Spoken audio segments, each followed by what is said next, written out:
again to Eye on the Tigers News. I'm Andrea Ross. And I'm Sarah Petricola. Thanks once again, and for the last time this school year, for joining us for the news we've been following for you. With helicopters hovering overhead, hundreds of law officers in body armor poured into this small town in Adirondack foothills Tuesday in search for two killers who used power tools to break out of a maximum security prison 30 miles away.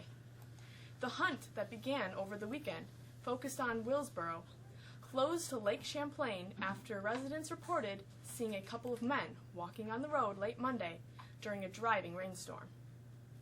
Hundreds of black-clad searchers wearing bulletproof vests and sidearms methodically worked their way shoulder to shoulder in the rain through the hilly woods, fields, and swamps, checking every home, garage, shed, outbuilding, and yelling "clear" when there were no signs of the inmates.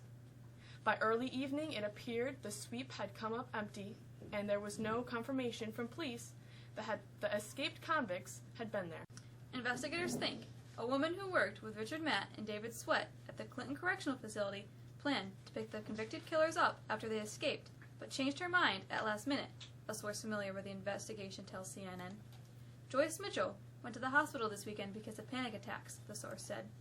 Mitchell is one of several prison employees who has been questioned in the case. She has given a statement and is being somewhat cooperative, a source said. She has not been charged. Her cell phone was used to call several people connected to Matt, another source with knowledge of the investigation told CNN.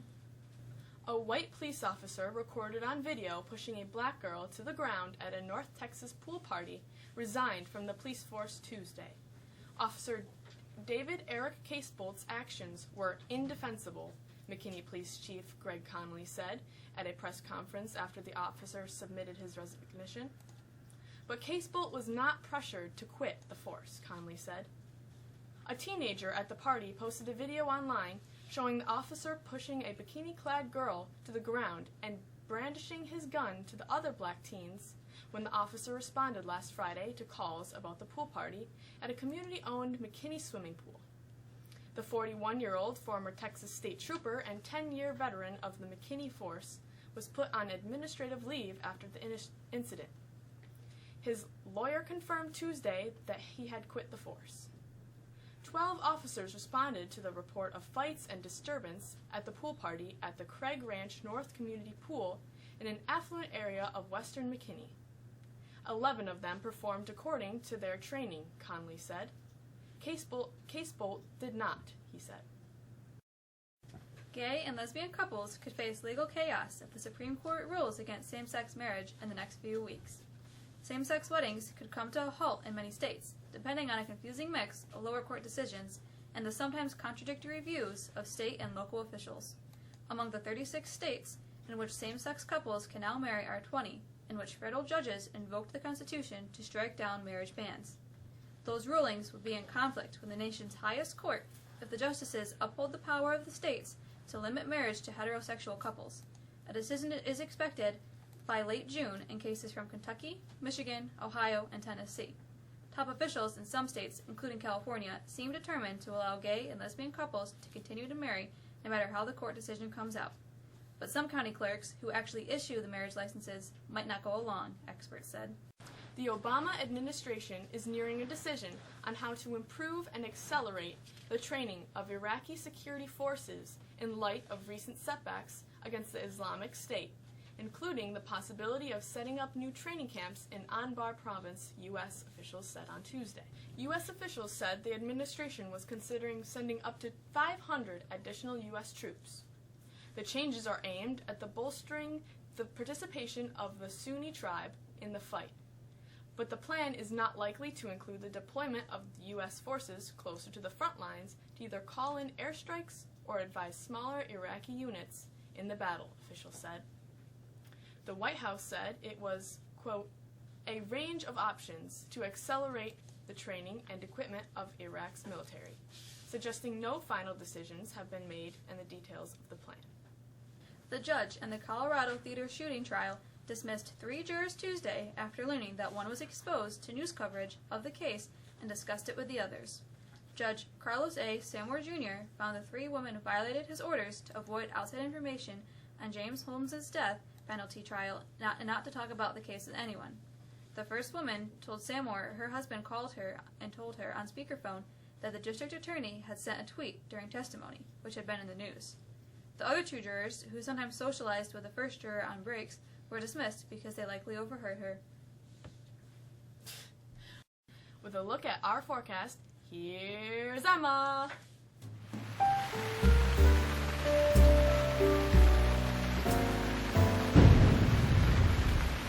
We are done with the heavy rain that pelted us for the last 2 days, and in its place, the sun. And pity of it for the next 2 days. The sun will really move our temperatures up today. We'll be well above normal for this time of the year, with readings in the mid-80s. The temperatures will back off to more normal around 74 degrees for Thursday, but with filtered sunshine, temps will move up for Friday as the system begins to move into our area. The system will bring with it warm, southerly humid air, which by Friday night and Saturday morning could set up some thunderstorms. After that, system clears out. The rest of the weekend looks pretty nice. That's your forecast. I'm Emma. Have a great summer. The NBA playoffs took a decided twist last night. With the stories from sports, here's Shannon.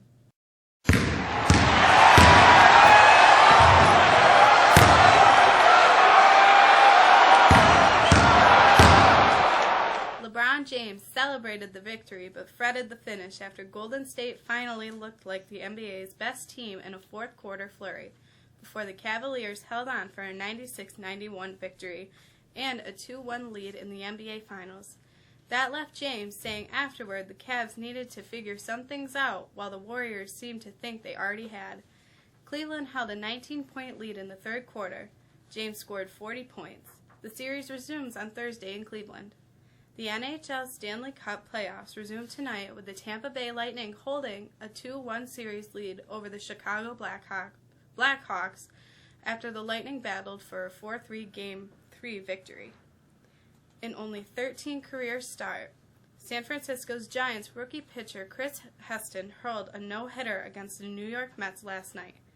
Heston, whose fastball barely breaks 90 miles per hour, only allowed 2 balls to be hit in the outfield as he struck out 11 in the 5-0 win. College basketball is undergoing a major overhaul next season. Men's teams use a faster shot clock, 30 seconds instead of 35 seconds, and have fewer timeouts, while women's teams play 4 10-minute quarters instead of 2 20-minute halves. All of it became official this week when the NCAA's Playing Rules Oversight Panel approved a series of changes that everybody hopes will improve the game. The men's committee had spent months debating how to increase scoring and speed up play, especially late when flurries of fouls and timeouts made games seemingly drag on endlessly and needlessly. The most notable change will be trimming the shot clock to 30 seconds, the first modification since it was cut from 45 seconds to 35 from the 1993-94 season. And finally, we want to wish the very best of luck to seniors Kyler Feldson and Hunter Gowans and junior Hunter Hellinger, all of whom will compete in the New York State Track and Field Championships on Friday and Saturday at SUNY Albany. That's sports. I'm Shannon Corey. There's only a couple weeks left on the calendar. With what's scheduled, here's Svenja.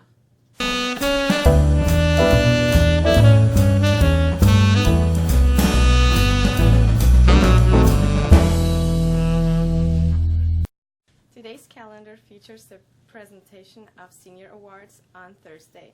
Presentations will begin at 6 p.m. at the high school auditorium. You can watch the awards presentation on our Ustream channel live or archive by going to the district's website and clicking on the link. The ACT College entrance exam will be given at the high school on Saturday morning beginning at 8 a.m. Of course, next Monday is the last day of regular classes, with Regents exams beginning on Tuesday, June 16th. Seniors may attend Senior Palooza, a day set aside for the classes to picnic and play games. The day will start off with breakfast on Monday. That's the calendar. I'm Svenja. And finally, with a look back at this day in history, here's Alyssa.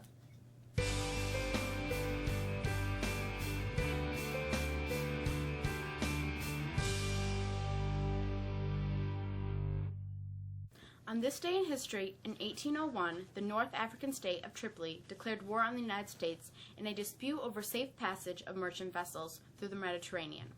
In 1935, Alcoholics Anonymous was founded in Akron, Ohio. In 1940, Italy declared war on France and Britain. Canada declared war on Italy. In 1964, the U.S. Senate voted to limit further debate on a proposed civil rights bill, shutting off a filibuster by Southern lawmakers. In 1977, James Earl Ray, the convicted assassin of civil rights leader Martin Luther King Jr., escaped from Brushy Mountain State Prison in Tennessee with 6 others. He was recaptured 3 days later. And in 2007, the final episode of The Sopranos aired on HBO. That's our history. I'm Melissa.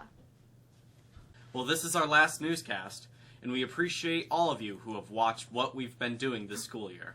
We hope that you found our work useful and helpful. It has been our goal to bring you the news and information that you want and need. It has also been our hope to learn about some of the challenges that modern-day journalists deal with each day. This is the first school year where we've tried to bring you the news of the day. And we hope to continue to improve moving into next September. We'll continue to do better, knowing full well that you'll continue to watch. But we'll have to do so without a core group of seniors who have played such an important part of moving this program forward.